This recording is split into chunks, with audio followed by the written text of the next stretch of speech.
విస్తరాకులు అంటే భోజనం వడ్డించడానికి ఉపయోగించే ఆకుపత్రాలు. విస్తరాకును భోజనం తినే ముందు శుభ్రంగా ఉంచుకుని నమస్కారం చేసుకుంటాం. భోజనం తినే వరకు విస్తరాకుకు మట్టి కూడా అంటకుండా చాలా జాగ్రత్తగా చూసుకుంటాం. ఆహార పదార్థాలు వడ్డించుకుని చక్కగా తింటాం. భోజనం పూర్తయ్యే వరకు ఇంత జాగ్రత్త తీసుకునే మనం తిన్న మరుక్షణం విస్తరాన్ని మడిచి దూరంగా పడేస్తాం. అదే విధంగా మనిషి జీవితం కూడా అంతే.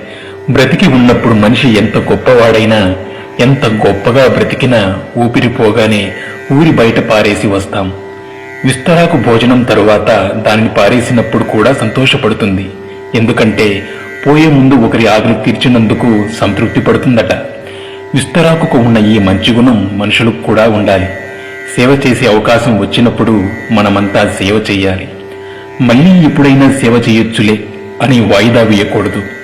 ఆ అవకాశం మళ్ళీ ఎప్పుడైనా వస్తుందని అనుకోకూడదు. ఎందుకంటే ఊపిరి ఎప్పుడు ఉంటుందో ఎప్పుడు పోతుందో ఎవరికీ తెలియదు. అప్పుడు కనీసం విస్తరాకుకు ఉన్న తృప్తి కూడా మనకి ఉండదు. ఎంత సంపాదించి ఏం లాభం? ఒక్క పైసా కూడా తీసుకుపోగలమా? కనీసం